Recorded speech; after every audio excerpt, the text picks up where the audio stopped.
الحمد لله رب العالمين، والصلاة والسلام على أشرف المرسلين سيدنا محمد وعلى آله وصحبه أجمعين.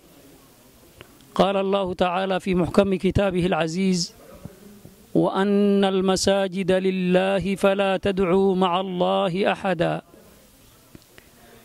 في بيوت أذن الله أن ترفع ويذكر فيها اسمه يسبح له فيها بالغدو والآصال رجال لا تلهيهم تجارة ولا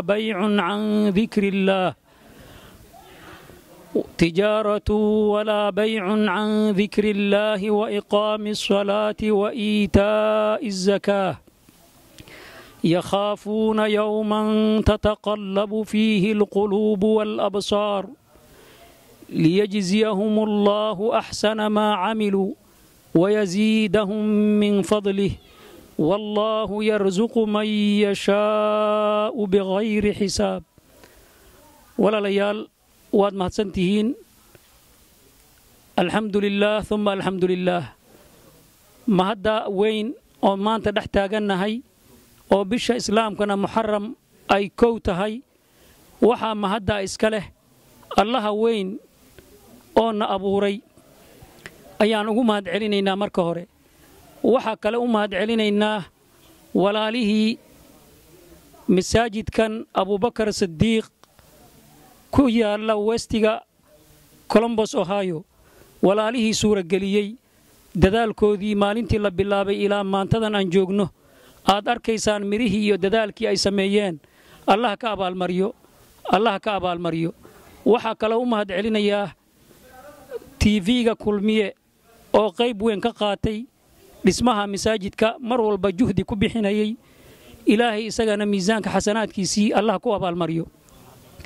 waxa kale ma aragtay aan u mahad celinayaa haweenka iyo gabdhaha oo kaalin weyn ka soo qaatay masaajidkan oo habeen iyo maalin u socday, iyagana dadaalkoodii Allah ku abaalmariyo.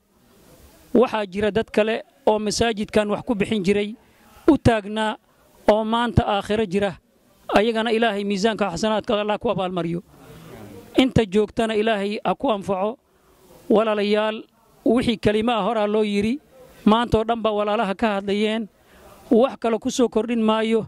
laakiin masaajidkaas aad arkaysaan wuxuu u furan yahay walaalaha muslimiinta ah, wuxuu u furan yahay dacwada islaamka inay meel walba gaadho oo ilaahay diintiisii lagu koryeelo. oo masaajidkaad arkaysaan sida horeyba uu u soo socday waa masaajid aan koox gaar ahi aysani ma aragtay u furnayn. waa masaajid baytullah wa anna almasaajida lillaah. sidaa buu ku shaqaynayay ilaa maantadan aad arkaysaan uu ku socdaa. waa masaajid kulmiyey walaalaha muslimiinta ee ku nool Columbus Ohio. walaalayaal, masaajidkaad arkaysaan dadaalkiisii weli in yar ayaa qabyo ah. haddee in laga wada qayb qaato fursadda qaaliga ah. fursadihii badnaa horay u sii tageen. intii ka qayb gashayna Allah ka abaalmariyo.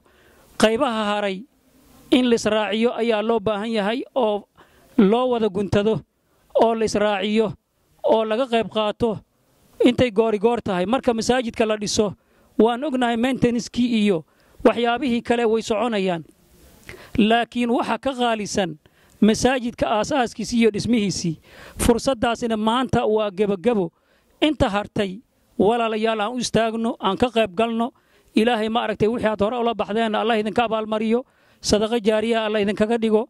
ilaahay ma aragtay waalidiintiinii iyo reerihii dadkii geeriyooday Allah ku anfaco. dadka jooga Allah ku anfaco. caruuraha Allah ku ilaaliyo.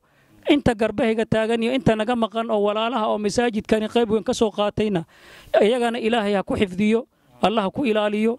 sadaqada iyo orodkoodii ilaahay ma aragtay kuma khasaariyo. ilaahay sadaqa jaariya Allah uga dhigo xoogoodii. ilaahay ma aragtay camalkeeni camal ilaahay aqbalay Allah ka dhigo. camalan maqbuulan Allah ka dhigo. ilaahay Allah naga aqbalo. وجزاكم الله خير والسلام عليكم ورحمة الله وبركاته.